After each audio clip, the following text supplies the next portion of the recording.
Hi guys, আজকে আমি বানিয়ে দেখাবো তোমাদেরকে চিকেন। তো চিকেনটা কীভাবে বানাচ্ছি, তো চিকেন ভাবলাম যে সবাই তো প্রতিদিন একই রকমভাবে খাই, তো কী করে আজকে বানাচ্ছি চলো তোমাদেরকে দেখাবো। আর একটু সামান্য আমি বাটার দিয়েছিলাম, বাট এটা ফার্স্টে একটু ট্রায়ালটা দিলাম যাতে দেখে ভালো লাগে।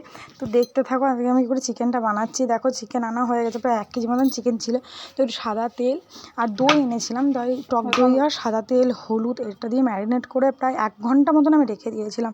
ম্যারিনেট করে রেখে দিয়ে আমি একটু কাজ করে নিলাম। তো আমার দিদাকে বললাম যে দিদা একটু মশলাগুলো বেটে দাও। আর দইটা না যখন পুরোটা দিচ্ছিলাম, আমার মেয়েটা না 1 কোটো দই এনেছিলাম, আমাকে হাফ দাও, ও খেয়ে নিল। তো ওকেও একটু দেওয়া হলো দইটা, আর আমি বাকিটা মাখিয়ে নিয়েছিলাম। আর দইটা যখন মাখাচ্ছিলাম তখন একটু টমেটো ঘষা আর পেঁয়াজ ঘষাটা ওর সাথে মাখিয়ে নিয়েছিলাম। তো টমেটো ঘষা, পেঁয়াজ ঘষা, দই, একটু সাদা তেল, হলুদ সবটাই মাখিয়ে নিলাম ভালো করে। তো রেখে দিয়েছিলাম, মাখিয়ে প্রায় 1 ঘন্টা মতন কিন্তু রেখে দিয়েছি। ওটা কিন্তু ম্যারিনেট করে 1 ঘন্টা রাখতেই হবে, কারণ দইটা দিয়ে যখন তুমি ম্যারিনেট করো আবার মাংস খুব সুন্দর টেস্ট হয়। তো দেখো পেঁয়াজ কেটে নিয়েছি, আলু, রসুন, আদা এগুলো আমি কেটে নিয়েছি। এবার দিদা বেটে দেবে, আদা পেঁয়াজ রসুন সব দিদা বেটে দেবে। দেখো রসুনটা বেটে তুলে রেখে দিয়েছে, এবার দিদা আদাটা বাটছে। আর আমিও চলো গাছ থেকে কিছু লঙ্কা তুলে আনবো, তো তোমাদেরকে সেটাও শেয়ার করবো। দিদা তা করতে করতে এগুলো বাটুক, আর আমিও দিদাকে একটু হেল্প করছিলাম, কেন দিদাকে আদাগুলো ধুয়ে দিলাম, রসুনগুলো ধুয়ে দিলাম। তো আর আমাদের মায়ের বাড়িতে গাছে প্রচুর লঙ্কা, এটা কিন্তু আমি ভিডিওটা করছি আমার মায়ের বাড়িতে। তো মায়ের বাড়িতে গাছে প্রচুর প্রচুর লঙ্কা গাছ আছে, আর লঙ্কা গাছে 1 গাছ করে লঙ্কা ধরেছে, তাই সেই গাছের একদম টাটকা লঙ্কা তুলে এনে দিদাকে দিলাম। যে দিদা দেখো চলো তোমাদের সাথে আমি গাছগুলো শেয়ার করি যে কতগুলো লঙ্কার গাছ হয়েছে। দেখো কত লঙ্কা ধরে আছে, শুধু দেখে যাও কত লঙ্কা। আমার ভাই লঙ্কাগুলো তুলছে, ভাই আর আমি লঙ্কাগুলো তুলছিলাম। বেশ দেখো কতটা সুন্দর লঙ্কাগুলো, একদম সবুজ কালার হয়েছে। কারণ কাঁচা লঙ্কা এটাই দিলাম কেন আমার বাচ্চা মেয়েটা খাবে, ওর যাতে ঝালটা না লাগে, সেই জন্য আমি কাঁচা লঙ্কাটা দিয়েছিলাম।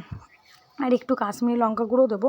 তো আমি আলু যখন ভাজছি, দেখো আলুগুলো কাটাই ছিল, আলুগুলো যখন ভেজেছি তেল দিয়েছি, তেলের মধ্যে হালকা একটু কাশ্মীরি লঙ্কা গুঁড়ো, একটু হলুদ আর একটু নুন দিয়ে আমি তেলের মধ্যে দিয়ে দিয়েছিলাম। দিয়ে আলুগুলো দিয়ে তখন আলুগুলো ভাজছিলাম, তো আলুগুলো একটু বেশ কালারফুল হয়। আর পেঁয়াজটা যখন এই তেলটাতেই পুরো রান্নাটা করবো, সেই জন্য পেঁয়াজটা তো যাতে কালারফুল হয়ে যাবে।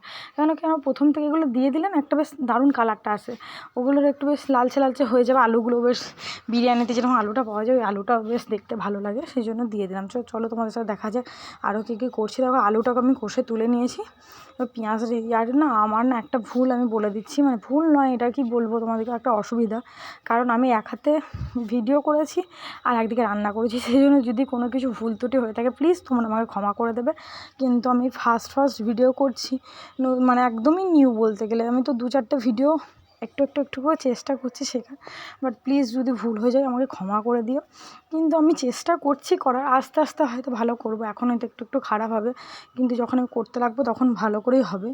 আর দেখো আমি পেঁয়াজটা ভেজে নিয়েছিলাম লাল করে, তারপর আদা বাটা, রসুন বাটা এগুলো দিয়ে দিয়েছি। কারণ আদা রসুন বাটাটা আমি দেবো, বাকিগুলো আমি গুঁড়ো দেবো, কেন আমাদের গুঁড়োটা দেওয়া ভালো হবে, কেন শিলনোড়াতে বাটতে অনেকটা কষ্ট হয়। সেই জন্য আদা বাটা, রসুন বাটা এগুলো বাটা দিয়েছি। একটু কাঁচা লঙ্কা চিড়ে রেখে দিয়েছি, ওগুলো লাস্টে দেবো বলে। তো বেশ রান্না করতে করতে চলো তোমাদের সাথে দেখা যাক রান্না কীভাবে করছি, দেখলেই নিশ্চয়ই তোমরা বুঝতে পারবে পুরো রান্নাটা। এমনি করে হয়তো তোমরাও সবাই করে থাকো, স্পেশাল কিছু নয়, তবুও ইচ্ছা করলো যে তোমাদের সাথে আমি শেয়ার করি যে কেমন করে করছি।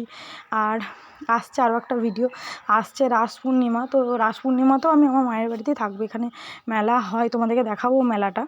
তো মেলাটাও দেখাবো, কী করেছি মেলাতে, কী খেয়েছি সেগুলো শেয়ার করবো। আর সেই দিন আমি কী রান্না করছি, কী করছি না করছি সেগুলো তোমাদের সাথে শেয়ার করবো। তো চলো তোমাদেরকে দেখিয়ে দিতে থাকলে। আমি তোমাদেরকে বললাম যে আমি গুঁড়ো মশলাতে রান্না করবো, তাই দেখো আমি গুঁড়ো মশলা কিন্তু আমি জলে গুলে নেবো, কারণ গুঁড়ো মশলাগুলো যখনই আমি জলে গুলে নেবো সেগুলো একটা থিকনেস তৈরি হয়ে যায়। আর আমি যদি ডাইরেক্ট দিই সেটা একটা বাজে গন্ধ ওঠে, সেই জন্য আমি বাটির মধ্যে দিয়ে দিই জল একটু, তার মধ্যে গুঁড়ো মশলাগুলো দিয়ে বেশ একটা থিকনেস চলে আসে, সেটাকে দিলে বেশ সেটাও টেস্টও আসে ভালো, আর পুড়েও যায় না তেলের মধ্যে দিলে। তো সেই জন্য দেখো আমি ধনে গুঁড়ো, জিরে গুঁড়ো আর মিট মশলাটা ওর সাথে মাখিয়ে নেবো। কিন্তু চিকেন মশলাটা আমি দিয়েছিলাম, বাট চিকেন মশলাটা যখন দিয়েছি তখন আমি ভিডিওটা করতে ভুলে গেছিলাম। তো একদমই অল্প অল্প করে সব মশলাগুলো দিয়েছিলাম, দিয়ে নেড়ে নিয়ে আমি কিন্তু দেখো এই দেখো লাড়ছি, পেঁয়াজ রসুন আদা বাটাটা দিয়ে দিয়েছি, নাড়তে নাড়তে আমি কিন্তু এবার এই মশলার জলটা দিয়ে দেবো। কারণ মশলার জলটা দিয়ে দিলে একটা জিনিস ভালো হবে, এইটার মধ্যে দিয়ে দেবো এবং মাংসগুলো আস্তে আস্তে দিয়ে তখন লাড়তে থাকবো। তো এই একটা এই মাংসটা করতে গেলে না তোমাকে জলের প্রয়োজন খুব একটা হয় না, জলের হয়তো প্রয়োজনই পড়বে না, কারণ দইটা দেওয়া থাকলে জলটা খুবই কমই প্রয়োজন পড়বে। তো আমি দেখো রেকর্ডিংটা সেদিন অল্প একটু করে রেখেছিলাম, বাকি রেকর্ডিংটা আজকে করছি, মানে একদিনে আমি রেকর্ডিংটাও করতে পারিনি। আমার একটা বান্ধবী তখন দেখা করতে চলে এসেছিলো, তো তার সাথে কথা বলতে বলতে আমার রেকর্ডিংটা করা হয়নি। তো আজকে রেকর্ডিংটা আবার করে দিচ্ছি। দেখো মশলাগুলো দিয়ে ভালো করে কিন্তু কষিয়ে নিয়েছি। হ্যাঁ, তো কষিয়ে নেওয়ার পরে একটা জিনিস তোমরা খেয়াল রাখবে, যদি পারো না একটু ওই যে কাসুরি মেথি যে পাতাগুলো হয় ওটা যদি দিতে পারো।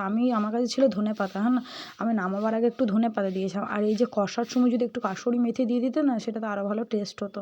ওটা খুব সুন্দর একটা টেস্ট হয়, দইয়ের সাথে কাসুরি মেথিটা দারুণ জমে, কিন্তু আমি পাইনি কারণ আমাদের ওখানে পাওয়া যায়নি। আমি সেই জন্য ধনে পাতা এনেছিলাম, ধনে পাতা দিয়েছিলাম।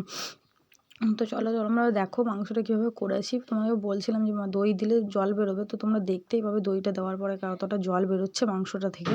তো সেরকম তোমরা করবে, তোমরা দেখলেই বুঝতেই পারবে পুরোটা। হ্যাঁ, রান্নাটা দেখে নিও একটু ভালো করে প্লিজ। আমি যদি কোনো ভুল ত্রুটি হয়ে থাকে, বারবার বলছি, আমার যদি কোনো ভুল ত্রুটি হয়ে থাকে তোমরা প্লিজ প্লিজ প্লিজ আমাকে ক্ষমা করে দিও। তো ক্ষমা না করলে আমি জানি না আমি কীভাবে করছি, কীরকম কী করছি। আর প্লিজ আমার চ্যানেলটাকে সাবস্ক্রাইব করে দিও, প্লিজ শেয়ার করো, কমেন্ট করো, আর বলো তোমরা কী কী ভিডিও দেখতে চাও, সেরকম আমি ভিডিও বানাবো। আমি তোমাদেরকে বলেছি যে আমি বিশেষত প্রায় রান্নাই পারি। তো আমার একটা মানে ইচ্ছা আছে যে আমি একটা হান্ডি মাটন কীভাবে করেছি ওটা দেখাবো। তো জানি না কবে পারবো করতে, তবে আমার ওটা খুব ইচ্ছা যে হান্ডি মাটনটা আর মোমোটা তোমাদের সাথে শেয়ার করব। মোমোটা হয়তো খুব তাড়াতাড়ি চলে আসবে, আগে রাস পূর্ণিমাটা আসুক, রাস পূর্ণিমাটা হলে মোমোর ভিডিওটাও চলে আসবে। তো সেটা কোনো ব্যাপার না, কিন্তু হান্ডি মাটন বা হান্ডি চিকেন ওটা একটু দেরি হতে পারে, কিন্তু দেবো আমি আস্তে আস্তে দেবো। তো চলো দেখো কাঁচা লঙ্কা চেরাগুলো না আমি ওর মাংসটার মধ্যে দিয়ে দিচ্ছি, কেন এত তাড়াতাড়ি না দিলে, আমি তো ঝালটা কমই দিয়েছি, হালকা কাশ্মীরি লঙ্কা করে দিয়েছি, আর কাঁচা লঙ্কা বাটাও অল্প দিয়েছিলাম। এটা না দিলে ঠিক মতন খেতে টেস্ট হতো না। দেখো এবার আমি তোমাদেরকে বলেছিলাম দই দিলে জল বেরোবে, কতটা জল বেরোচ্ছে দেখো শুধু। দইটা দেওয়ার সাথে সাথে কিন্তু এভাবে জলটা বেরোবে, জল দেওয়ার হয়তো খুবই প্রয়োজনই পড়বে না। যদি তোমরা কষা খেতে চাও তাহলে এরকমই থাকবে, ধরো কষা কষা বেশ ভালোই লাগবে। হ্যাঁ, পরোটার সাথে কিংবা রুটির সাথে হোক বা ফ্রাইড রাইসের সাথে হোক, পোলাওয়ের সাথে হোক, এরকমই ভালো লাগবে। আমরা কিন্তু ভাতের সাথে খেয়েছিলাম। তো দেখো আমাদের একটু কষা কষা ছিল, এবার আলুগুলো দিয়ে আলুগুলো দেবো, আর তার সাথে অল্প একটু জলও দিয়ে দেবো। হ্যাঁ, জল দিয়ে একটু হালকা সামান্য ফুটিয়ে নেবো, আর তার সাথে ধনেপাতাটাও দিয়ে দেবো। ধনেপাতাটা দিয়ে ফুটিয়ে নেওয়ার পরে আমি গরম মশলাটা দিয়ে দেবো। আমরা কিন্তু সব মশলা সানরাইসের ইউজ করি, তোমরাও সানরাইসে ইউজ করে দেখবে। সানরাইসের মশলা কিন্তু খুব ভালো টেস্ট খেতে হয়, সেই জন্যই। হ্যাঁ, তোমরাও পারলে ঘরে সানরাইসের মশলা দিয়ে রান্না করে করে দেখবে, খুব সুন্দর টেস্ট হয়। কিন্তু সানরাইসের মশলার এখন একটা শুক্তো মশলা পাওয়া যায়, যেটা শুক্তোতে দেওয়া হয়, সেই মশলাটা দিয়ে দেখবে শুক্তোটা দারুণ খেতে হয়। তারকা মশলা, শুক্তো মশলা, তারপর চানা মশলা সবগুলোই ভালো, বেশ আমি দেখেছি, মানে ট্রাই করে সবগুলোই। তো তোমরাও ঘরে করো, বেশি তো দাম না, সব 5 টাকা করে দাম। 5 টাকা নিশ্চয়ই সবার কাছেই থাকে, 5 টাকা দিয়ে কেনাটা কোনো এমন কিছু ব্যাপার না। তো চলো দেখা যাক। দেখো আমি আলুগুলো দিয়ে দিচ্ছি, কেন আলুগুলো না দিলে না, আলুগুলো 50% আমি কুক করে নিয়েছিলাম যখন তেলে নাড়ছিলাম, তখনই, কেন নুন দিয়ে আমি তেলটা যেহেতু দিয়েছি, তো 50% ওখানেই কুক হয়ে গেছিলো। 50% যাতে এতে কুক হয়ে যায় সেই জন্য এখন থেকে দিয়ে দিলাম। তো দেখো আমি একটু জলটা চলে আসবে, একটু জল যখন বেরোতে লাগবে তখন আমি আরও একটু জল দিয়ে দেবো, কারণ আমি একটু ঝোল ঝোল খাবো, কারণ এটা আমরা ভাতে খাবো, সেই জন্য একটু ঝোল ঝোলে খাবো।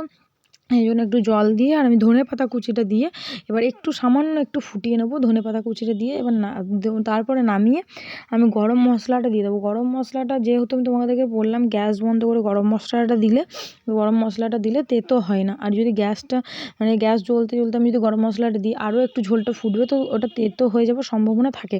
তো আমি গ্যাসটা বন্ধ করে নেবো, দিয়ে গরম মশলাটা দিয়ে দেবো। তো তোমরা দেখতে থাকো, আর প্লিজ প্লিজ প্লিজ আমার চ্যানেলটাকে সাবস্ক্রাইব করে দিও। দেখো আমার রান্নাটা লাস্ট অবধি দেখো, কত সুন্দর রান্নাটা হয়েছিল, তো খেতেও খুব সুন্দর হয়েছিল। তো প্লিজ প্লিজ প্লিজ আমার চ্যানেলটাকে সাবস্ক্রাইব করে দিও। ধন্যবাদ আমার ভিডিওটা দেখার জন্য, থ্যাংক ইউ সো মাচ।